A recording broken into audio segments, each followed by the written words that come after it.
حضرت بلال بن رباح، آپ کے والد کا نام حضرت رباح تھا، حضرت بلال کے والد۔ وہ حضرت بلال ابھی بچپن میں چھوٹے سے تھے کہ والد انتقال کر گئے، یتیمی میں پرورش پائی جناب بلال نے، یتیمی میں، اور پھر دو بہنیں، ایک والدہ، ایک بھائی۔ حضرت بلال حبشی کا یہ خاندان مکے میں بکتا بکاتا کسی طرح عبداللہ بن جدعان کے پاس پہنچ گیا۔ بڑا پکا کافر تھا، بڑا پکا۔ ذرا اسلام کی روشنی چمکی نہ تھوڑی سی، حضرت ابوبکر صدیق رضی اللہ تعالیٰ عنہ اس رستے سے گزرتے تھے، اس رستے میں حضرت بلال کام کاج کیا کرتے تھے، بڑے محنت، بڑے جفاکش، بڑے ہمت والے۔ حضرت صدیق اکبر نے ایک دن روک کے کہا، بلال کب تک تو اتنے خداؤں کو پوجتا رہے گا؟ کب تک تو اتنے خداؤں کو پوجے گا، جگہ جگہ ماتھا ٹیکے گا؟ یہ تجھے کبھی غلامی سے آزاد نہیں کریں گے۔ میں تجھے ایک دروازہ بتلاتا ہوں، اگر تو اس دروازے پہ آئے گا تو وہ تجھے مکے کی گلی سے اٹھا کے کعبے کی چھت پہ کھڑا کر دیں گے۔ گلی ہے میرے پاس، دامن مصطفیٰ سے جو بھی لپٹا وہ یگانہ ہو گیا، جس کے حضور ہو گئے اس کا زمانہ ہو گیا۔ حضرت بلال حبشی رضی اللہ تعالیٰ عنہ کو بات بتلائی، سلیم الفطرت آدمی تھے، سنجیدہ آدمی تھے، اچھا مزاج رکھتے تھے، فہم و فراست رکھتے تھے۔ جناب بلال نے کلمہ پڑھ لیا،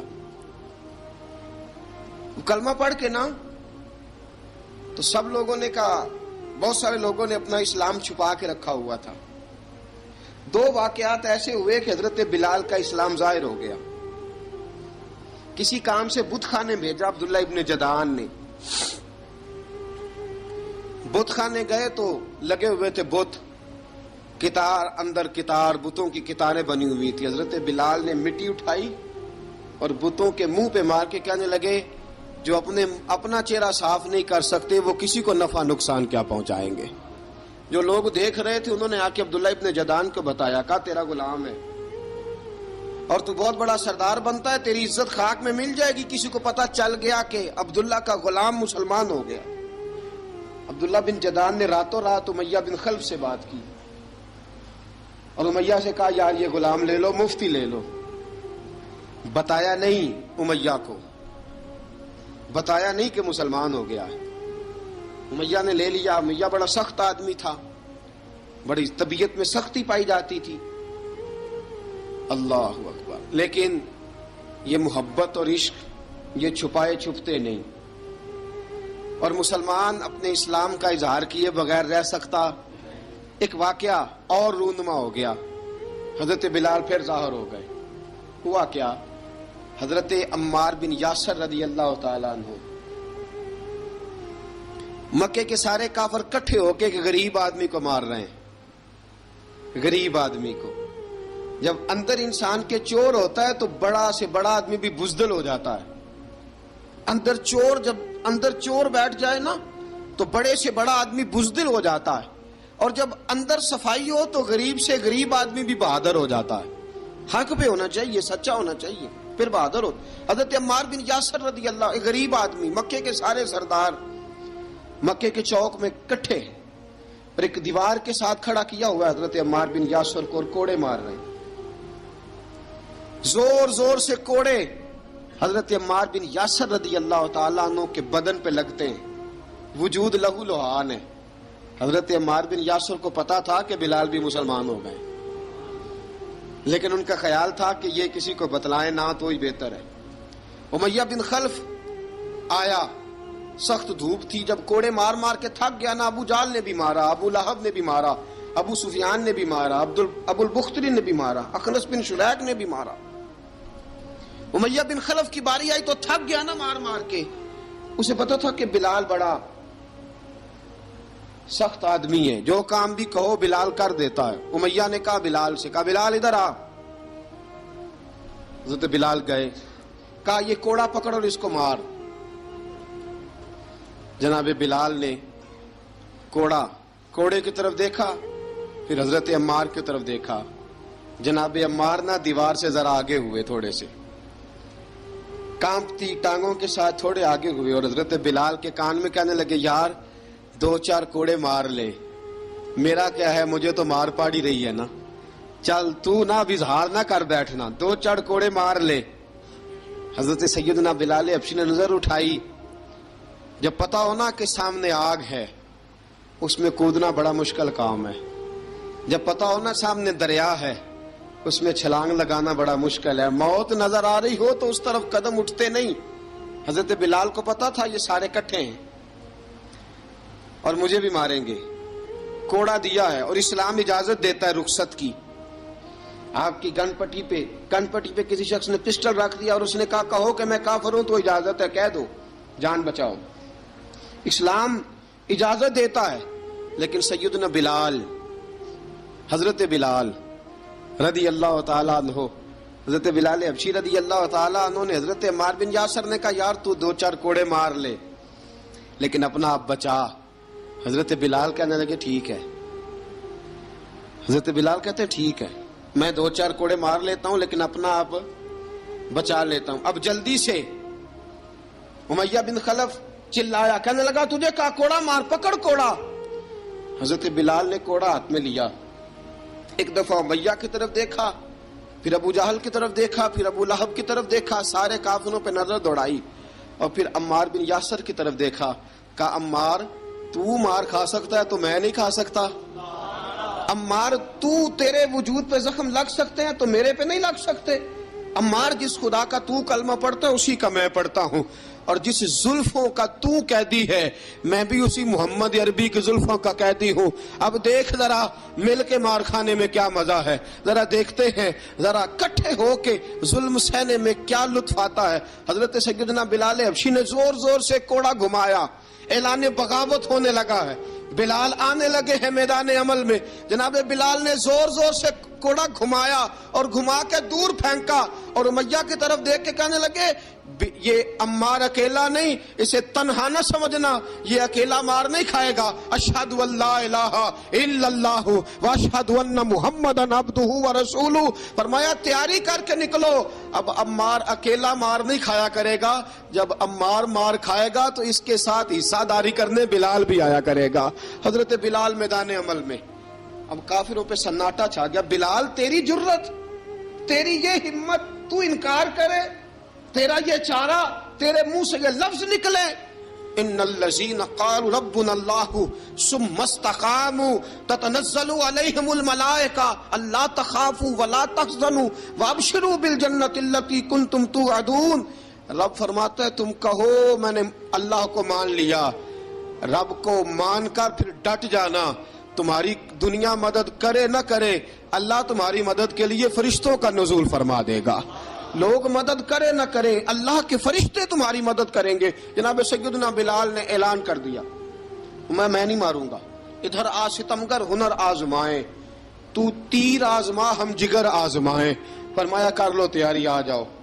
اب وہ سارے نا، کیونکہ سب سے سخت مشہور تھا نا امیہ، اب سارے دیکھنے لگے امیہ کی طرف، امیہ کو اب اسے سمجھ نہیں آ رہی میں کیا کروں۔ بلال نے تو کبھی نہ کی نہیں، تو جو کہتے تھے کر گزرتا تھا، یہ عجیب معاملہ ہے۔ کہنے لگا بلال تجھے پتا ہے تو کیا کر رہا ہے، تو نے جذبات میں آ کے اعلان تو کر دیا، تجھے اس کا پتا ہے؟ جناب بلال حبشی رضی اللہ تعالیٰ عنہ فرمانے لگے مجھے پتا ہے تو مجھے مارے گا، مجھے پتا ہے مجھے سزائیں دے گا، مجھے سارا پتا ہے، لیکن عقل کو تنقید سے فرصت نہیں، عشق پر ایمان کی بنیاد رکھ۔ فرمایا میں نے عقل کے گھوڑے دوڑانے چھوڑ دیے ہیں، بس کلمہ جو پڑھ لیا، جب اعلان جو کر لیا ہے، جب محبت جو کی تو اب اس میں کسی قسم کی مصلحت کی اجازت نہیں۔ اقبال کہتا کہ پختہ ہوتی ہے اگر مصلحت اندیش ہو عقل، عشق ہو مصلحت اندیش تو ہے خام ابھی، اور بے خطر کود پڑا آتش نمرود میں عشق، عقل تھی محو تماشائے لبے بام ابھی۔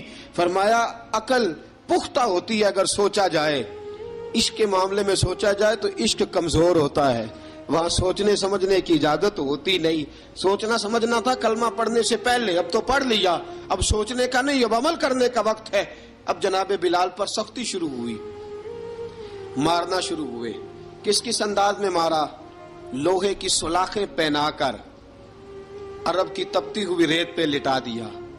جب لوہا گرم ہوتا، سلاخیں گرم ہوتی، وہ وجود کو لگتی، پہلے خاموش رہتے.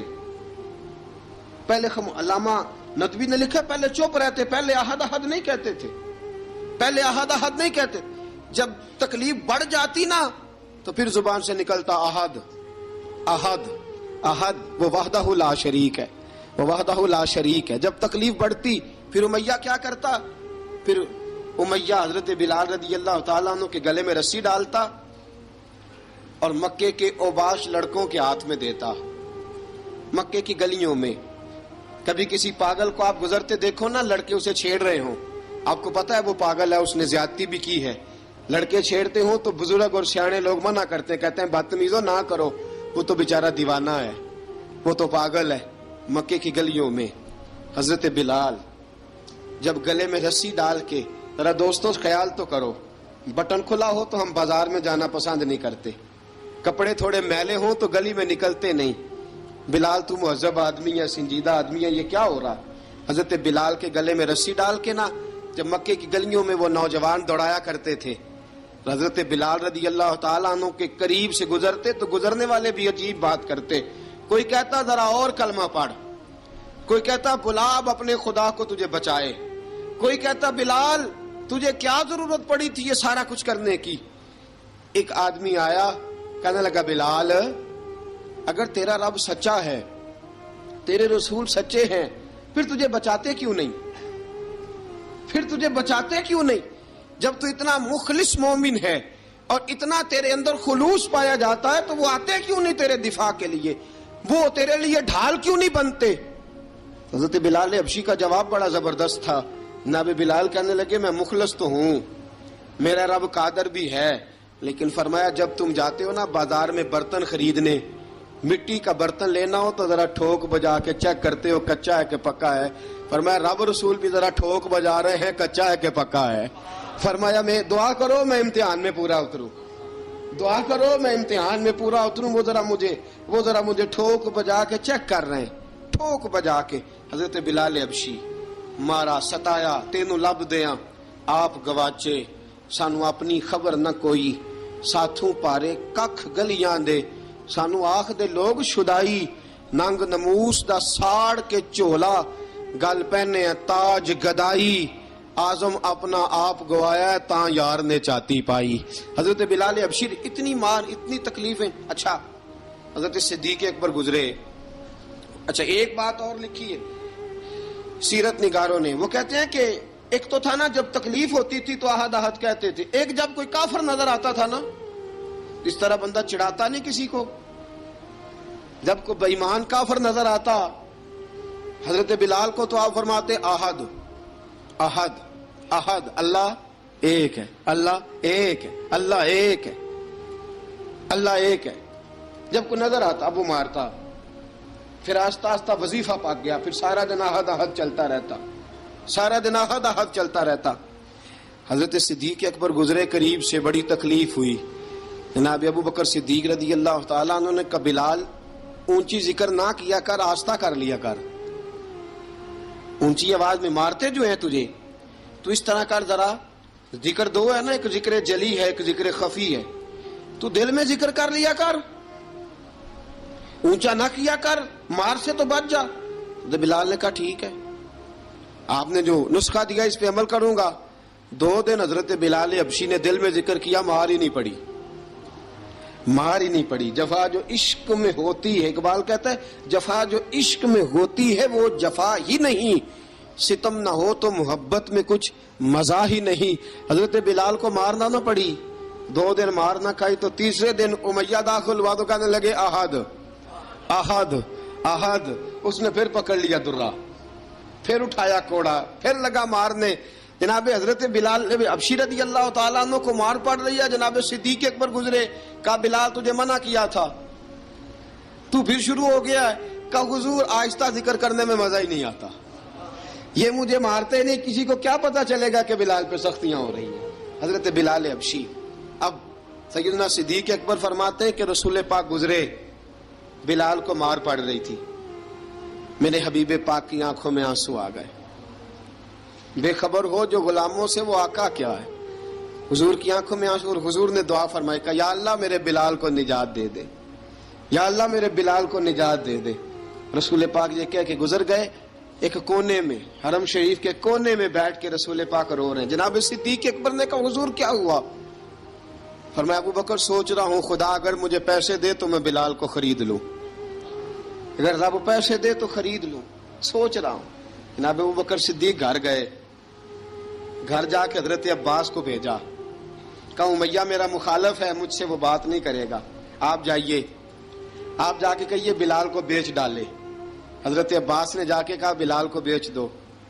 کہنے لگا میری قیمت بہت زیادہ ہے، 50 دینار کا میں نے خریدا ہے اور میں منافع لے کے بیچوں گا. حضرت عباس نے آ کے جناب صدیق اکبر کو بتایا تو ابو بکر صدیق فرمانے لگے چل مجھے ساتھ ہی لے جا، دیکھ لیتے. پہنچے، جب ابو بکر صدیق کو آتے دیکھا نا تو چڑ گیا. کہنے لگا ابو بکر اگر تو بلال کو خریدنا چاہے تو وہ جو تیرے پاس رومی غلام ہے وہ مجھے دینا پڑے گا، 2 لونڈیاں اس کے ساتھ دینی پڑیں گی، اور یہ 50 دینار کا ہے، میں تجھ سے 2000 دینار لوں گا. 50 دینار کا ہے، 2000 دینار لوں گا. حضرت صدیق اکبر رضی اللہ تعالیٰ عنہ نے فرمایا مجھے منظور ہے، مجھے منظور ہے، منظور ہے مجھے. تو ابو بکر صدیق نے وہ تینوں غیر مسلم غلام لیے، 2000 دینار لیے. حضرت عباس نے بھی کلمہ نہیں پڑھا تھا. کہنے لگے ابو بکر تو کامیاب تاجر ہے، کیا کرنے لگے ہو؟ تو حضرت ابو بکر صدیق کہنے لگے آپ نے بھی کلمہ نہیں پڑھا، آپ کو اس سودے کا پتہ نہیں، آپ ابھی اس لذت آشنائی سے واقف نہیں، آپ نے بھی یہ ذائقہ چکھا نہیں، آپ ابھی اس راہ سے گزرے نہیں، آپ کو پتہ نہیں یہ بھی ایک ذائقہ ہے، یہ بھی ایک سودا ہے، یہ بھی ایک لذت ہے، یہ بھی ایک گہرائی ہے، یہ بھی ایک مزہ ہے، اس کا بھی آپ کو علم نہیں، آپ نے کلمہ نہیں نہ پڑھا. محبت کو سمجھنا ہے تو نہ سے خود محبت کر، کنارے سے کبھی اندازہ طوفان نہیں ہوتا. فرمایا ابھی تو راہ گزر میں ہے، کہہ دے مقام سے گزر، ابھی ذرا آگے چلیں گے نا، جب آپ کلمہ پڑھیں گے تو آپ کو پتہ چلے گا. حضرت سیدنا بلال حبشی کو لینے کے لیے صدیق اکبر پہنچے، 2000 دینار، 3 غلام پڑھے لکھے سیانے سمجھدار. جب دیے نا تو امیہ کھل کھلا کے ہنسا. کہنے لگا ابو بکر بڑے گھاٹے کا سودا کیا تو نے، ابو بکر تو نے بڑے گھاٹے کا سودا کیا ہے. یہ پڑھا لکھا مجھے دے کے جا رہا ہے اور یہ ان پڑھ تو لے کے جا رہا ہے، یہ خوبصورت رومی غلام دے کے جا رہا ہے اور یہ حبشی کالے رنگ کا تو لے کے جا رہا ہے، اور 50 دینار کا غلام 2000 دینار میں تو لے کے جا رہا ہے. اتنے گھاٹے کا سودا، اتنی بڑی نادانی. حضرت جناب سیدنا صدیق اکبر رضی اللہ تعالیٰ کہنے لگے امیہ تو کافر ہے لیکن تو نے ابھی بھی پیسے تھوڑے مانگے ہیں، تو نے بلال کا رنگ دیکھا ہے، میں نے مصطفیٰ کے عشق کا رنگ دیکھا ہے. فرمایا تو ابھی اس کے رنگ میں الجھا ہوا ہے اور میں جو اس کے باطن کا حسن ہے وہاں تک پہنچ گیا ہوں. حضرت سیدنا بلال حبشی رضی اللہ تعالیٰ عنہ ساتھ کھڑے. ابو بکر صدیق رضی اللہ تعالیٰ عنہ نے ارشاد فرمایا اگر میں یمن کا حکمران ہوتا، یمن کا بادشاہ ہوتا، اور تو مجھے کہتا کہ بلال میں تب دوں گا جب تو مجھے یمن کی حکمرانی دے گا. فرمایا میں تجھے یمن کی حکمرانی بھی دے دیتا لیکن بلال کو ضرور خرید کے لے جاتا. حضرت بلال حبشی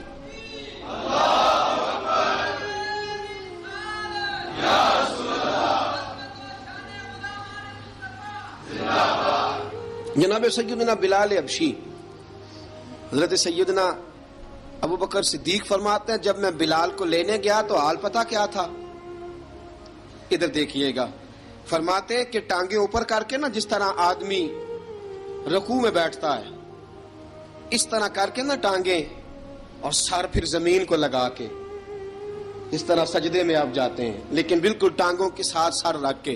فرماتے ہیں 4 بھاری چکیاں ریت پہ حضرت بلال تھے، ان کے اوپر چکیاں رکھی ہوئی تھی، اور فرماتے ہیں حضرت بلال تھوڑی تھوڑی حرکت کرتے تھے تو وہ چکیاں جسم کے ساتھ لگتی تھی نا، پارٹ ان کے. فرماتے ہیں زخم بن گئے تھے، خون نکلتا تھا. فرماتے ہیں میں نے وہاں سے جا کے حضرت بلال کو نکالا، پیسے دیے، لے کے آیا تو جناب بلال کہنے لگے جلدی جلدی چلو حضور کے پاس، ذرا جلدی جلدی چلو، در مصطفیٰ پہ جلدی کرو. تو جناب سیدنا بلال حبشی رضی اللہ تعالیٰ عنہ کے جواب میں حضرت ابوبکر صدیق کہنے لگے بلال جلدی نہ کر، جب میں آیا تھا تو حضور تیرے لیے آنسو بہا رہے تھے، اگر تجھے اس حالت میں زخمی دیکھیں گے تو میرے مصطفیٰ کو اور زیادہ رونا پڑے گا، تو میرے ساتھ گھر چل، میں تجھے کپڑے پہناتا ہوں، میں تیرے زخموں پہ پٹی کرتا ہوں۔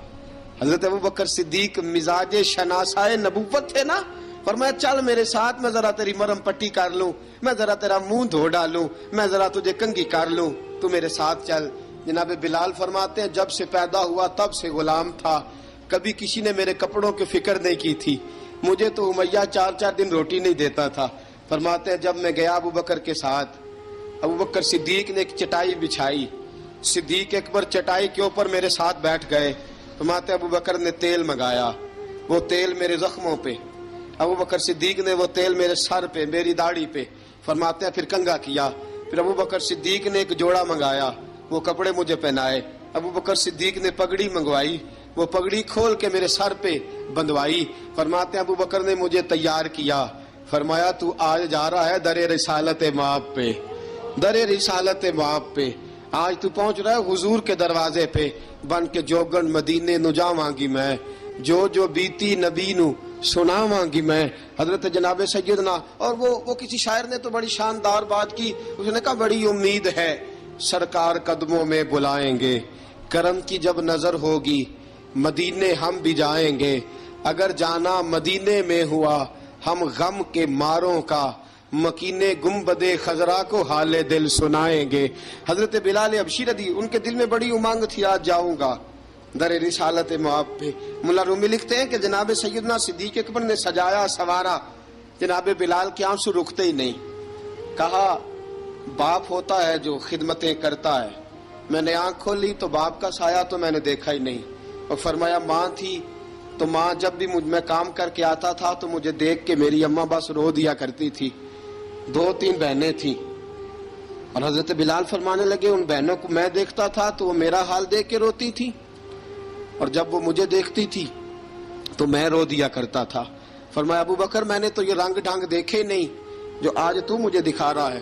جناب سیدنا صدیق اکبر رضی اللہ تعالیٰ عنہ بنا سوار کے نا حضرت بلال کا ہاتھ پکڑ کے سینے پہ رکھا، جناب بلال ہجکی لے کے روئے۔ حضرت ابوبکر صدیق نے فرمایا جتنا رونا یہاں رو لے، میں کائنات کے آنسو دیکھتا ہوں لیکن جب نبی کی آنکھوں میں آنسو دیکھتا ہوں تو دیکھے نہیں جاتے، فرمایا یہاں رو لے، حضور کے دروازے پہ جا کے تیری آنکھ میں آنسو نہیں آنا چاہیے، بہا جتنے آنسو بہا سکتا ہے۔ حضرت بلال حبشی بھی روئے، جناب صدیق اکبر بھی روئے۔ جب پہنچے نا دروازہ رسول پہ، حضرت سیدنا ابوبکر صدیق لے کے پہنچے، پابند کر دیا تھا نا حضرت بلال کو، بلال تو نے رونا نہیں، عشق ہوئے تے درد ہوئے تے ہائے نکلے، پھر کوئی نہیں رہندا جر کے۔ حضرت سیدنا بلال حبشی کو لے کے پہنچے در مصطفیٰ پہ، رسول اکرم صلی اللہ تعالی علیہ وسلم نے ایک نظر حضرت بلال پہ ڈالی، جناب بلال نے یوں آنکھ ملائی تو سر جھکا لیا، وعدہ کیا تھا نا رونا نہیں، سر جھکا لیا۔ اب دوسری نظر نبی کریم صلی اللہ تعالی علیہ وسلم نے جب اٹھائی نا حضرت ابوبکر صدیق کی طرف، تو حضور نے فرمایا صدیق تیرا شکریہ، ابوبکر اللہ تجھے جزا دے۔ جب رسول پاک کی زبان سے یہ لفظ نکلے تو جناب صدیق اکبر نے ہاتھ اٹھائے، یوں ہاتھ باندھے جب رسول پاک کے سامنے، تو سب سے زیادہ آنسو ابوبکر صدیق کے اپنے نکل گئے۔ کہا یا رسول اللہ میں غریب بے نوا، تو امیر حرم، تو کجا من کجا۔ کہا حضور یہ شکریہ کے لفظ، یا رسول اللہ میں کہاں اور آپ کا شکریہ کہاں۔ نبی پاک صلی اللہ علیہ وسلم نے فرمایا ابوبکر کاش تو تھوڑے سے پیسے میرے بھی ملا لیتا، بلال کو خریدنے میں میرا بھی حصہ ڈال لیتا، میں چاہتا تھا۔ ابوبکر پھر روئے، کہا یا رسول اللہ میرے پیسے کس کے ہیں؟ آقا میں بھی آپ کا، یہ بھی آپ کے۔ جناب سیدنا بلال حبشی رضی اللہ تعالیٰ عنہ کی طرف حضور نے دیکھا تو فرمایا بلال آ یار ذرا سینے سے تو لگ جا۔ اب حضرت بلال دوڑے، جب رسول پاک کے سینے سے لگے تو ایک جملہ میرے محبوب کی زبان سے، فرمایا بلال تو نے بڑی سختیاں برداشت کی ہیں، تجھے میرا اللہ ہی جزا عطا فرمائے گا، تو نے بڑے دکھ دیکھے ہیں۔ اب سیدنا بلال تڑپے، رسول پاک صلی اللہ تعالی علیہ وسلم بھی روئے۔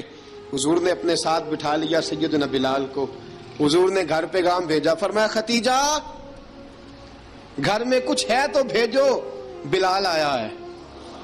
اب حضرت خدیجہ الکبریٰ اندر سے کیا آواز دیتی ہیں؟ کہتے ہیں حضور مبارک ہو، اللہ نے بلال کو آزادی عطا فرما دی۔ وفاشار بیوی اندر سے۔ اب حضرت سیدنا زینب رضی اللہ تعالی عنہا، میرے محبوب کی شہزادی، چھوٹی سی عمر ہے، ایک برتن کے اندر کھجوریں لے کے آئیں، ایک برتن میں کھجوریں۔ اب لا کے جب کھجوریں رکھی نا تو سیدنا صدیق اکبر نے ہاتھ بڑھایا کھجوریں اٹھانے کے لیے تاکہ میں دوں۔ حضور نے فرمایا نہ ابو بکر، بلال پہلے دن آیا ہے، پہلے تو نے جتنی خدمت کرنی تھی تو گھر کر کے آیا، میری باری ہے۔ حضرت بلال حبشی فرماتے ہیں کائنات میں نے اتنا پیار کبھی دیکھا ہی نہیں تھا۔ 30 سال سے زیادہ میری عمر تھی، مجھے تو کبھی کسی نے پاس بٹھا کے کھانا کھلایا ہی نہیں۔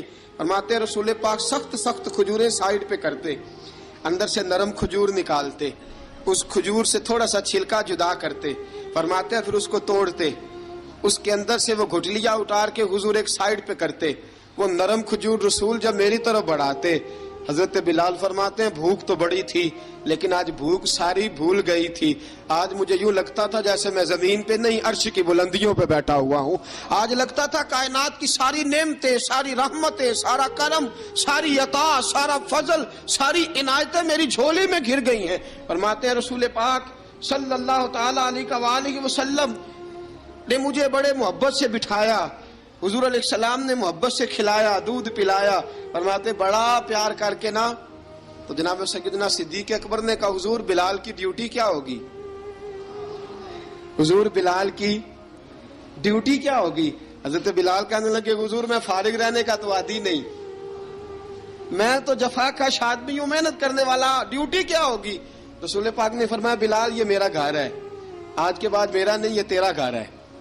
فرمایا میں مصروف ہوتا ہوں تبلیغ کے کاموں میں، گھر کیا لانا ہے وہ تیری ذمہ داری ہے، کہاں سے لانا ہے وہ بھی تیری ذمہ داری ہے، پیسے کہاں سے آئیں گے میں تجھے بتلاؤں گا، کہاں لگانے ہیں تجھے ایک دفعہ بتاؤں گا، پھر تو لایا کرے گا، تو ہی لگایا کرے گا۔ فرمایا میرا پرسنل سیکٹری بن کے رہے گا، تو خاص مقام تجھے دیا جائے گا۔ حضرت سیدنا بلال حبشی رضی اللہ تعالی عنہ کو رسول اکرم صلی اللہ تعالی علیہ وسلم نے اس کام پر مقرر فرما دیا۔ اب دیکھیے حضرت بلال رضی اللہ تعالی عنہ جب در مصطفیٰ صلی اللہ تعالی علیہ وسلم پر پہنچ جاتے ہیں، اور پہنچنے کے بعد کیا مسئلہ ہے جی، کیوں نہیں چل رہا؟ درود پاک پڑھیے الصلاۃ والسلام علیک یا کی گل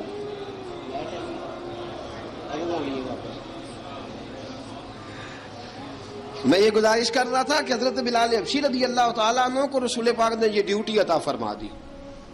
اب پتہ کیا ہوتا، حضرت پردے کی آیتیں تو ابھی آئے نہیں تھی، حضرت بلال رضی اللہ تعالیٰ عنہ رسول پاک کے ساتھ نکلتے تبلیغ کے لیے، کسی کام کے لیے، سودا صرف لاتے بازار سے، یہ مکے کے دنوں کی بات ہے، مکے کے دنوں کی سودا صرف بازار سے لاتے۔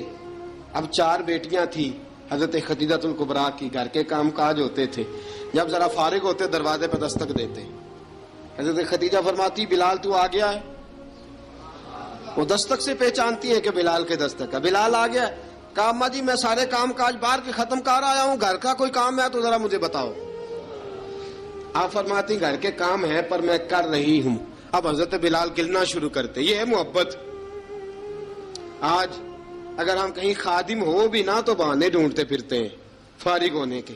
حضرت بلال فرماتے آپ نے چکی پیس لی ہے، گھر میں جھاڑو دے لیا ہے، بچوں کے لیے دودھ آ گیا ہے، بکریوں کا دودھ دھو لیا گیا ہے، ایک ایک کام پوچھتے ہیں۔ حضرت خدیجہ الکبریٰ فرماتے یہ بھی ہو گیا، یہ بھی ہو گیا، چکی رہ گئی ہے پیسنے والی۔ فرماتے ذرا دروازہ کھول دو میں پیس ڈالتا ہوں۔ حضرت بلال گھر کی چکی پیستے، گھر کے کام کاج کرتے۔ ایک دن نہ دار ارقم میں رسول پاک تھے تو باہر سے کچھ شورش ہوئی، حضرت بلال حبشی کہنے لگے حضور ایک نیزہ نہیں منگوا دیتے مجھے؟ ایک نیزہ۔ ساری دنیا حضرت بلال کو مؤذن رسول سمجھتی ہے اور ہیں بھی، لیکن حضرت بلال سب سے پہلے نیزہ بردار بھی ہیں۔ سب سے پہلے نبی پاک کی حفاظت کے لیے نیزہ جس شخص نے اٹھایا ہے، تلوار اٹھانے والے اور ہیں، جان قربان، نیزہ سب سے پہلے حضرت بلال۔ کہا حضور ایک نیزہ نہیں منگوا دیتے؟ بلال کیا کرنا ہے؟ کہا یا رسول اللہ یہ کافر ہلکی پھلکی شرارت کرتے رہتے ہیں، ذرا میرے ہاتھ میں نیزہ ہوگا نا تو قریب کوئی نہیں آئے گا. یہ کرتے رہتے ہیں نا ہلکی پھلکی شرارت، باز نہیں آتے، نیزہ دے دیں گے نا تو قریب کوئی نہیں آئے گا. اب رسول پاک نے نیزہ دے دیا، منگوا دیا. اب حضرت بلال کے ہاتھ میں نیزہ ہوتا، رسول پاک کے آگے آگے چلتے، آگے آگے آگے آگے. نبی کریم صلی اللہ تعالی علیہ وآلہ وسلم دار ارقم میں جا کے تبلیغ کا کام شروع کرتے تو حضرت بلال دروازے پہ نیزہ لے کے کھڑے ہو جاتے. حضور نے فرمایا بلال تو ادھر کھڑا ہو گیا. یا رسول اللہ انشاءاللہ جب تک میں کھڑا ہوں اندر کوئی کافر آ نہیں سکتا، اندر کوئی نہیں آئے گا، میں محافظ بن کے کھڑا ہوں. حضرت بلال حبشی رضی اللہ تعالیٰ عنہ نے ہمیشہ، اور یہ نیزہ ہمیشہ پاس رکھا، بدر میں بھی، احد میں بھی، تبوک میں بھی، یرموک میں بھی، خندق میں بھی. جب نبی پاک نماز پڑھانے کے لیے کھڑے ہوتے تو حضرت بلال نیزہ نبی پاک کے آگے گاڑ دیتے. یہ سترا بن گیا، اب کوئی آگے سے گزرے گا تو اسے تکلیف نہیں ہوگی، گناہ نہیں ہوگا، حضور کے آگے رکھ دیتے. حضرت بلال حبشی نے مکے کے 13 سال سابقون الاولون میں سے ہیں. قرآن کہتا ہے والسابقون الاولون من المہاجرین والانصار، فرمایا وہ جو پہلے سبقت لینے والے ہیں نا مہاجر اور انصار، پہلے جنہوں نے سب سے پہلے کلمہ پڑھا وہ مہاجر اور انصار جنہوں نے پہلے کلمہ پڑھا. اور فرمایا والذین اتبعوہم باحسان، اور وہ جنہوں نے احسان کے ساتھ ان کی پیروی کی، رضی اللہ عنہم ورضوا عنہ، فرمایا وہ اللہ سے راضی ہیں، اللہ ان سے راضی ہے. اللہ انہیں جنت میں داخل کرے گا جس کے نیچے نہریں بہہ رہی ہیں. ذالک الفوز العظیم، فرمایا یہ بہت بڑی کامیابی ہے پہلے کلمہ پڑھ لینا. حضرت بلال سابقون الاولون میں سے، پہلے کلمہ پڑھنے والے لوگوں میں سے. جناب سیدنا بلال حبشی رضی اللہ تعالیٰ عنہ نے پوری دلیری کے ساتھ کام کیا. اب آ گیا وقت ہجرت کا. رسول پاک صلی اللہ تعالیٰ علیہ وسلم نے حضرت بلال کو فرمایا بلال تو ہجرت کر جا مدینے کی طرف، چلا جا. حضرت بلال نے عرض کی حضور میں غلام ہوں، خادم ہوں، ہر حکم ماننا میری ڈیوٹی ہے، لیکن ایک عرض کرنی ہے صرف. حضور نے فرمایا بلال کرو. کہا یا رسول اللہ آپ مدینے آئیں گے نا، آپ آئیں گے مدینے؟ رسول پاک صلی اللہ علیہ وسلم مسکرا پڑے، فرمایا ہاں میں بھی آؤں گا. کہا حضور بس ٹھیک ہے بتائیں کب جانا ہے، بس اتنی سی بات ہے. آپ آئیں گے نا؟ حضور نے فرمایا آؤں گا. کہا ٹھیک ہے بتائیں کب جانا ہے. سرور کون مکان سیاح لا مکان صلی اللہ تعالی علیہ وسلم نے فرمایا بلال یہ 16 مرد عورتوں بچوں پر مشتمل 16 لوگوں پر مشتمل یہ قافلہ ہے. اس قافلے کے اوپر تجھے میں امیر مقرر کرتا ہوں، تو ان کو لے کے جائے گا مکے سے مدینے. 250 کلومیٹر کا سفر، 250 میل کا سفر. حضرت بلال حبشی رضی اللہ تعالیٰ عنہ قافلے کے امیر بن کے، سخت گرمی کا موسم. حضرت بلال کے ہاتھوں میں تلوار ہے، ایک ہاتھ میں نیزہ ہے، ایک ہاتھ میں تلوار ہے. تیر آپ نے پیچھے باندھ رکھے ہیں پشت پہ، اور آپ لے کے جا رہے ہیں، کبھی قافلے کے آگے، کبھی پیچھے، کبھی دائیں کبھی بائیں. وہ عورتیں اور بچے ذرا پریشان ہوتے تو حضرت بلال فرماتے پریشان ہونے کی ضرورت نہیں، ہمیں مصطفیٰ کریم نے بھیجا ہے، ہمیں نبی اکرم صلی اللہ علیہ وسلم نے بھیجا. میرا یقین بڑا مضبوط ہے، اور میں نبی پاک صلی اللہ علیہ وسلم نے بھیجا، فکر نہ کرو چلو. اب یہ قافلہ جا رہا ہے. حضرت بلال حبشی نے بخیر و عافیت سپہ سالار بن کر اس قافلے کو پہنچایا مدینے میں. اب مدینے پہنچا کے سارے لوگ مدینے والے مدینے میں لگ گئے اپنے اپنے کام. حضرت بلال پہلے دن ہی آ کے مدینہ منورہ سے باہر سرحد پہ کھڑے ہو گئے. کہا بلال ادھر کیا کر رہے ہو؟ کہا وعدہ کیا تھا یار نے آؤں گا دن ڈھلے. نبی پاک علیہ السلام نے وعدہ فرمایا تھا میں آؤں گا. اب میرا تو کام ہے نبی پاک کا انتظار کرنا، استقبال کرنا. حضرت بلال روز انتظار کرتے. رسول پاک تشریف لے آئے. حضور حکم کیا ہے؟ فرمایا مسجد بنانی ہے. مسجد قباء بن رہی ہے. تو سب مزدوروں سے زیادہ کام حضرت بلال نے کیا. مسجد نبوی کی تعمیر شروع ہوئی تو سب سے زیادہ کام حضرت بلال نے کیا. مسجد بن گئی. اب جناب اذان کا معاملہ شروع ہو گیا، مسلمانوں کو نماز کے لیے کیسے بلائیں؟ ایک صحابی کہنے لگے کہ حضور ہم اوپر آگ جلایا کریں گے، جب آگ جلے گی تو لوگوں کو پتہ چلے گا نماز کا وقت ہو گیا. ایک نے کہا ہم بڑی دف منگواتے ہیں، دف بجائیں گے، نماز کا وقت ہو گیا. حضور نے فرمایا جاؤ صبح فیصلہ کریں گے. رات سے صحابہ سوئے. حضرت عبداللہ ابن زید رضی اللہ تعالیٰ عنہ اور حضرت عمر فاروق رضی اللہ خواب دیکھتے ہیں. خواب میں کوئی اذان پڑھ رہا ہے، اللہ اکبر اللہ اکبر اللہ اکبر اللہ اکبر. اذان پڑھنی چاہیے نا؟ کیا خیال ہے آپ کا؟ اذان آنی چاہیے نا؟ میں ویسے معذرت کے ساتھ کبھی کبھی ایسا ہوتا ہے کہیں جماعت کرانے لگے نا تو کسی سے کہنا تکبیر پڑھو، تو ایک دوسرے کو کہنا شروع کر دیتے ہیں تو پڑھ تو پڑھ. میں اپنے استادوں کے پاس جب ہم پڑھتے تھے حضرت اویسی صاحب رحمۃ اللہ علیہ کے پاس، تو ہم پڑھ رہے تھے، سبق تھوڑا رہتا تھا، دیر ہو گئی کلاس کو، تو ایک لڑکا آیا تو استاد کہنے لگے اذان پڑھ. کہنے لگا جی مجھے شرم آتی ہے. تو استاد فرمانے لگے یار میں تو بڑا بے شرم ہوں، 40 سال ہو گئے اذانیں پڑھ رہا ہوں، تمہیں شرم آتی؟ بڑا بے شرم ہوں، 40 سال سے اذان. کہنے لگا نہیں جی وہ والا معاملہ نہیں. فرمانے لگے یار گالی نکالتے وقت شرم آنی چاہیے، کسی کو برے لفظوں سے یاد کرتے وقت، کسی کا گلہ کرتے وقت، غیبت کرتے وقت، چغلی کرتے وقت، جھوٹ بولتے وقت، دغا اور فریب اور فراڈ کرتے وقت شرم آنی چاہیے. تجھے اذان دیتے وقت شرم آ رہی ہے. یہ ہمارا حال ہے. اذان آنی چاہیے، مشکل کام نہیں، سیکھنی چاہیے. میرے نبی کریم صلی اللہ علیہ وسلم نے فرمایا جس نے 40 دن تک اللہ کی رضا کے لیے 5 وقت کی اذان پڑھی، 40 دن صرف، فرمایا اللہ اس کے پچھلے سارے گناہ معاف فرما دے گا. اور فرمایا قیامت کے دن سب سے لمبی گردنیں مؤذنوں کی ہوں گی، اذان دینے والوں کی گردنیں اور قد لمبے ہوں گے. یا رسول اللہ پھر؟ فرمایا وہ لائن بنا کے جنت میں جائیں گے. فرمایا جب مؤذن جنت میں جا رہے ہوں گے تو سب سے آگے آگے میرا بلال ہوگا، سب سے آگے آگے مؤذنوں کا قائد اور لیڈر میرا بلال ہوگا، حضرت بلال حبشی رضی اللہ تعالیٰ عنہ. اب اذان کوئی کہنے لگا یہ کریں، کوئی کہنے لگا وہ کریں. اب حضرت عمر خواب دیکھتے ہیں کوئی اذان پڑھ رہا، عبداللہ ابن زید خواب دیکھتے ہیں کوئی اذان پڑھ رہا. اب جب یہ آئے آ کے سویرے حضور کو خوابیں سنائی، حضور اس طرح سے اذان پڑھی ہے. فرمایا جس طرح کی تمہاری خواب ہے نا اسی طرح میرے اللہ کی رضا بھی ہے. حضور اذان پڑھے گا کون؟ فرمایا بلال پڑھے گا. حضرت بلال کی آواز میں لکنت تھی، اشہد نہیں کہتے تھے، اسحد کہتے تھے، لکنت تھی. حضور نے فرمایا بلال کا اسحد بھی اللہ اشہد بنا کے قبول فرماتا ہے. لوگوں نے کہا حضور بلال اذان پڑھے گا؟ حضور نے فرمایا انشاءاللہ یہی پڑھے گا. حضور نے حضرت بلال کو اب اصحاب صوفہ میں پڑھتے بھی تھے، باقاعدہ علم بھی حاصل کرتے تھے، نبی پاک کے پاس تعلیم حاصل کرتے تھے حضرت بلال حبشی. اب حضور نے فرمایا بلال یہ اذان کے لفظ ہیں تو اذان پڑھا کرے گا. جناب بلال حبشی کو اذان سکھا دی اور رسول پاک صلی اللہ تعالی وسلم نے فرمایا چڑھ جا مسجد نبوی کے ساتھ مینارے پہ، چڑھ جا ایک کونے پہ اور چڑھ کے اذان پڑھ. اب حضرت بلال حبشی رضی اللہ تعالیٰ عنہ نے سب سے پہلی اذان تاریخ میں پڑھی، سب سے پہلی اذان. 2 مرتبہ حضرت بلال اذان نہیں پڑھ سکے جب تک رسول پاک موجود ہے. 2 مرتبہ، ایک مرتبہ تو مدینہ منورہ میں کسی وجہ سے حضرت بلال اذان نہ دے سکے، ایک مرتبہ تبوک سے واپسی پہ سو گئے. حضور نے فرمایا بلال تیری ڈیوٹی ہے ہمیں جگانے کی. حضرت بلال خود بھی سو گئے. سویرے جب اچھی طرح سے سورج چمکا تو رسول پاک کی آنکھ کھلی. حضرت بلال کو حضور نے آواز دی، جناب بلال چونک کے اٹھے. فرمایا تجھے کہا تھا جگانا ہے. یا رسول اللہ ساری رات جاگتا رہا، جب جاگنے کا ٹائم آیا تو سو گیا.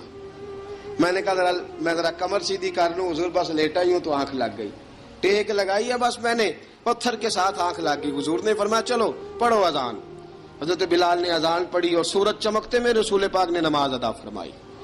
عزیز دوستو حضرت بلال حبشی نے ہمیشہ اذان پڑھی، ہمیشہ.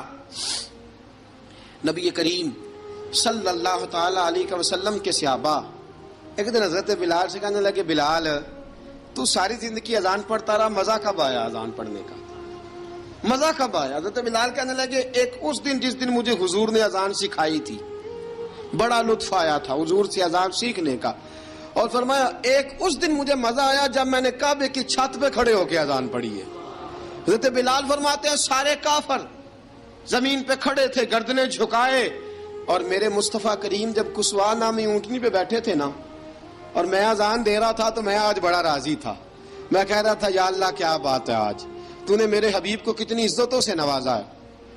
ایک ہے گھر کے کام کاج کرنا، اور میں پہلے بھی حدیث سنا چکا، حضرت بلال حبشی خود بخود لوگوں سے قرضہ لے لیتے تھے، حضور کو تکلیف ہی نہیں. بخاری مسلم بتاتی ہے خود بخود قرضے لے لیتے تھے، خود بخود نبی پاک کو تکلیف ہی نہیں دیتے تھے. کام کاج ہے، مہمان آ جا رہے ہیں ان کی خدمت کر دی ہے. بلال نے خود ہی قرضہ اٹھا لیا، قرضہ اٹھا کے خود بخود حضرت بلال سودا لے آئے، سودا لا کے جناب بلال نے پکا دیا. ایک دن ایسا بھی آیا بخاری شریف کے لفظ ہیں کہ جن کے قرضے دینے تھے وہ کہنے لگے بلال سویرے قرضہ دو. ورنہ تجھے لے جائیں گے، بکریاں چرانی پڑیں گے۔ حضرت بلال حبشی رضی اللہ تعالیٰ عنہ نے حضور کی خدمت میں عرض کی، کہا اگر کوئی بندوبست ہو گیا تو ٹھیک ہے، ورنہ میں تو سویرے بھاگ جاؤں گا، میں شام چلا جاؤں گا، پیسے آ گئے تو مجھے پیغام بھیجنا، آ جاؤں گا۔ سویرے فجر سے پہلے حضور نے پیغام بھیج دیا، فرمایا بلال تیری مدد کے لیے اللہ نے 3 اونٹنیاں سامان کی بھیج دی ہیں۔ حضرت بلال حبشی رضی اللہ تعالیٰ عنہ نے سارا گھر کا کام کاج خود سے سنبھال لیا تھا۔ ایک دن غائب ہو گئے حضرت بلال اذان دے کے، فجر کی اذان دے کے، ایک دن فجر کی اذان دے کے غائب نہیں ہونا چاہیے، کیا خیال ہے آپ کا؟ مؤذن کو اذان دے کے غائب، اسے مسجد میں پھر رہنا چاہیے۔ حضرت بلال حبشی رضی اللہ تعالیٰ عنہ اذان پڑھی، غائب ہو گئے۔ صحابہ ڈھونڈ رہے ہیں بلال کدھر ہے، اقامت پڑھے۔ حضور نے فرمایا ٹھہر جاؤ، بلال آئے گا تو اقامت پڑھے گا، بلال آئے گا تو جلدی نہ کیا کرو مسجد میں، اگر 2-4 منٹ کبھی دیر ہو جائے نا نماز میں تو جلدی کوئی بات نہیں، اللہ کے گھر ہی آئے ہو نا، جلدی نہ مچایا کرو، اللہ کا گھر ہے، رحمت والی جگہ ہے۔ حضور نے فرمایا بلال آئے گا تو اذان پڑے گا۔ اب سب صحابہ خاموش ہیں کہ بلال جاتا نہیں، کام بھی اس کا کوئی ایسا نہیں۔ حضرت بلال دوڑے آئے، جلدی دوڑے آئے۔ رسول پاک صلی اللہ علیہ وسلم نے سوال ہی نہیں کیا کہ بلال تو کدھر سے آیا ہے، فرمایا آ گئے ہو؟ حضور آ گیا ہوں، پڑھو اقامت پڑھی، جماعت ہو گئی۔ اب صحابہ کرام علی مریدوان حیران ہے کہ حضور نے پوچھا ہی نہیں اور بلال آیا بھی دیر سے۔ حضرت جناب سیدنا صدیق اکبر، جناب مقداد، جناب سلمان فارسی، چند صحابہ نا حضرت بلال کو لے کے، کون ہے بلال تو کدھر تھا؟ راز کی کوئی بات ہے جو بتاتا نہیں، کدھر تھا؟ حضرت بلال رضی اللہ تعالیٰ عنہ کی آنکھوں میں آنسو آ گئے، رو پڑے۔ کہ بلال کوئی گہری بات ہے، بتا معاملہ کیا ہے، روتا کیوں ہے؟ حضرت بلال حبشی رضی اللہ تعالیٰ عنہ فرمانے لگے، جب حضرت خدیجہ الکبریٰ گھر میں چکی پیستی تھی، تھک جاتی تھی نا تو میں مدد کرایا کرتا تھا۔ کتنے دن بیت گئے، جب فجر کی اذان دینے کے لیے گزرتا ہوں تو حضرت فاطمہ الزہرا کے بچے روتے ہوتے ہیں۔ فرمایا میں نے حضرت فاطمہ کو گود میں کھلایا ہے، مجھے اپنے محبوب کی شہزادی سے بڑا پیار ہے۔ کئی دنوں سے حضور کی خدمت میں عرض کر رہا تھا یا رسول اللہ کو مہربانی فرمائیں۔ حضور نے رات پیغام بھیجا ہے سیدہ فاطمہ کو کہ بلال جب آئے تو پردہ کر کے اندر چلی جایا کر۔ حضرت بلال فرماتے ہیں اذان دے کے گیا تھا حضرت فاطمہ کے گھر، میں نے کہا محبوب کی بیٹی ذرا پردہ کر لے، تو بچوں کو دودھ پلا، میں تیری چکی پیس دیتا ہوں۔ حضرت بلال حبشی کی آنکھوں میں آنسو رو رو کے بتلاتے ہیں، فرمایا سیدہ طیبہ طاہرہ حضرت فاطمہ الزہرا، میرے حبیب نے پتہ کیا فرمایا؟ فرمایا جس نے فاطمہ کو راضی کیا اس نے تو مجھے راضی کیا ہے۔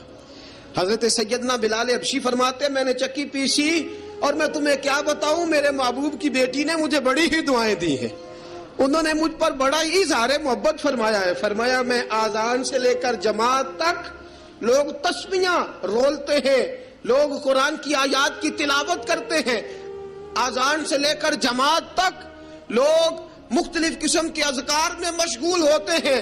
فرمایا میرا ذکر سنو، میری تلاوت سنو، میرا وظیفہ سنو، میں آذان سے لے کر جماعت تک محمد عربی کی بیٹی کی خدمت کرنے چلا جاتا ہوں۔ رسول پاک صلی اللہ علیہ وسلم کی شہزادی کی چکی پیس کے آیا۔ حضرت بلال نے اس انداز میں، بدر کی جنگ لگ گئی، بدر کا مارکا، حضرت بلال کے ہاتھ میں تلوار ہے، کہا میں لڑوں گا، پورا جہاد کروں گا۔ امیہ بن خلف جو بڑا مارا کرتا تھا نا، وہ دوڑ رہا تھا اپنے بیٹے کو لے کے، آگے کچھ صحابہ کھڑے تھے، وہ قریب سے گزرنے لگا۔ حضرت بلال نے فرمایا ذرا پکڑنا امیہ کو، یہ مجھے مارا کرتا تھا، ذرا پکڑنا، نہ جانے نہ دینا۔ امیہ کو صحابہ نے روکا، حضرت عبد الرحمن ابن عوف نے پکڑ کے ایک زور سے گھونسا مارا، ادھر جا کے گرا۔ حضرت بلال تلوار لے کے کھڑے ہیں امیہ کے سر پہ۔ کہا امیہ میں تجھے نہیں کہا کرتا تھا اللہ میرے مصطفیٰ کو بڑی عزتیں عطا فرمائے گا؟ میں تجھے نہیں کہا کرتا تھا کہ خدا ہمیں غلبہ دے گا؟ هو الذی ارسل رسولہ بالہدی ودین الحق لیظہرہ علی الدین کلہ، میں نہ کہا کرتا تھا کہ اللہ اس دین کو ہر دین پہ غلبہ دے گا، اور میں دیکھ اللہ نے ہمیں عزت دے دی، دیکھ تو ذلیل کر دیا گیا۔ حضرت بلال نے مارا، گردن اڑا دی۔ حضرت ابوبکر صدیق پیچھے دیکھ رہے تھے، دوڑے ہوئے آئے، کہا بلال مبارک ہو، بلال مبارک ہو، آج تو تیرے سارے بدلے پورے ہو گئے۔ حضرت بلال نے سجدہ شکر ادا کیا۔ میرے دوستو بڑی باتیں ہیں جناب بلال کی کرنے والی، یہ وقت ساتھ نہیں نہ دیتا کسی کا، یہ رک جاتا ہے، یہ کہتا ہے کہ بس اب رک جاؤ وقت ہو گیا آگے گزرنے کا. حضرت بلال حبشی رضی اللہ تعالیٰ عنہ رسول پاک کا وصال ہوا نا، حضرت بلال نے منہ سے لفظ ہی کوئی نہیں ادا کیا. کسی نے اپنا دکھڑا کسی انداز میں سنا لیا. حضرت عمر نے کہا، جس نے کہا حضور وصال کر کے گردن اڑا دوں گا. حضرت عثمان غنی نے کہا خبردار کوئی مجھے آ کے نہ بتائے کہ مصطفیٰ وصال کر گئے. حضرت علی المرتضیٰ رضی اللہ تعالیٰ عنہ نے فرمایا نہ بھائی میرے مصطفیٰ پر تو موت آتی ہی نہیں، جس طرح عام لوگوں پہ. سب لوگوں نے اپنے اپنے اظہار کر لیے نا، بلال نے کسی کو دکھ بتایا ہی نہیں. ایک کونے میں بیٹھ کے نا حضرت بلال اکیلے آنسو بہاتے رہے، کسی کو بتایا ہی نہیں، اکیلے روئے. ایک شخص کہنے لگا یار بلال بولتا نہیں. کہا نہ بلاؤ اسے. عصر کی نماز کا وقت ہوا نا تو وہ بلال جو کعبے کی چھت پہ بغیر سیڑھیوں کے چڑھ گیا تھا، وہ بلال جو کعبے کی چھت پہ بغیر کسی سہارے کے چڑھ گیا تھا، اس بلال کو کہا کہ بلال چڑھ ذرا آذان پڑھ مسجد کی چھت پہ چڑھ جا. حضرت بلال کئی بار چڑھے اور کئی بار گرے، کئی بار چڑھے اور کئی بار گرے. حضرت بلال حبشی رضی اللہ تعالیٰ نے آواز دی، کہا سلمان میری مدد کرنا، میری مدد کرنا. اب مجھ سے چڑھا نہیں جاتا، اب مجھ سے جایا نہیں جاتا. جناب سلمان فارسی نے بھی سوال نہیں پوچھا کہ بلال تو بیمار ہے، یہ نہیں پوچھا. حضرت بلال کو 2-4 صحابہ نے اٹھایا، چھت پہ پہنچایا. بلال نے اذان شروع کی. جب کہا نا اللہ اکبر اللہ اکبر، وہ آواز جس میں بڑا سوز ہوتا تھا، بڑی درد، بڑی بلندی ہوتی تھی، بڑا جوش خروش ہوتا تھا، آج وہ آواز دب گئی. جب بلال نے کہا نا اشہد ان لا الہ الا اللہ، حضرت بلال رضی اللہ تعالیٰ عنہ نے تھوڑی دیر روک کے سانس لیا. جب کہا نا اشہد ان محمد الرسول اللہ، جو سارے چپ کھڑے تھے نا ان میں سے ایک بابا رو پڑا جس کا نام ابو بکر صدیق تھا. جب حضرت ابو بکر صدیق کی آنکھ میں آنسو آیا تو حضرت بلال چھت کے اوپر زمین پہ گرے، زمین پہ گرے اور کہا ابو بکر یہ ڈیوٹی کسی اور کی لگا دے، یہ ڈیوٹی کسی اور کی لگا دے، اب میری روح اجازت نہیں دیتی، مصطفیٰ کریم کے بعد مجھ سے اذان نہیں پڑھی جائے گی. آپ نے واقعہ سن رکھا ہے کہ ایک بار صحابہ نے بلایا، دوبارہ آئے، حضور خواب میں ملے. کہا بلال تو آتا کیوں نہیں؟ بلال چھوڑ کے چلے گئے تھے. فرمایا اب میرا یہاں دل نہیں لگتا. ملک شام کے شہر حلب میں چلے گئے تھے، چھوڑ دیا تھا مدینہ منورہ. اب میری نگاہوں میں جچتا نہیں کوئی، جیسے میرے محبوب ہیں ایسا نہیں کوئی. حضور خواب میں ملے، آئے مدینے. حضرت بلال آخری بار، لوگوں نے کہا اذان پڑھو. کہا مجھے وہ اذان بھول ہی گئی ہے جو مجھے مصطفیٰ کریم کے زمانے میں پڑھا کرتا تھا، مجھ سے نہیں پڑھی جاتی. نہ مجھے کہو، میں کیسے پڑھوں؟ امام حسن اور حسین نے آ کے دامن تھاما نا تو کہا بیٹا میں تمہاری نانی کا بھی نوکر رہا ہوں، میں تمہاری ماں کی چکی بھی پیستا رہا ہوں، مجھ سے کوئی فرمائش نہ کر ڈالنا. میں نے نوکری کی ہے اور مجھے اگر اللہ نے توفیق دی تو میں تمہارے بچوں کے پیر بھی دھویا کروں گا. لیکن امام حسن رضی اللہ تعالیٰ عنہ نے فرمایا بلال ایک بار تو اذان سنانی پڑے گی. سنائی بلال نے اذان. کوئی گھر مدینے میں ایسا نہیں تھا جہاں سے رونے کی آواز نہ آئی ہو. حضرت عمر فاروق رضی اللہ تعالیٰ عنہ اپنے زمانے میں شام گئے تو جناب بلال حبشی رضی اللہ تعالیٰ عنہ سے کہا کہ اذان پڑھو. حضرت بلال نے فرمایا میں پڑھ ہی نہیں سکتا. بڑی ہمت کے بعد اذان پڑھی اور جناب بلال نے کہا تم اگر روئے نہ تو میں اذان پڑھوں گا. رونا نہ، وعدہ لے لیا. حضرت عمر تو نہ روئے لیکن معاذ ابن جبل نے رونا شروع کر دیا. جب معاذ ابن جبل روئے تو پھر عمر بھی روئے، جب عمر روئے تو پھر بلال بھی روئے. وہ اذان اشہد ان لا الہ الا اللہ تک گئی. رسول پاک کے بعد پھر اذان اس سے آگے بڑھ نہ سکی.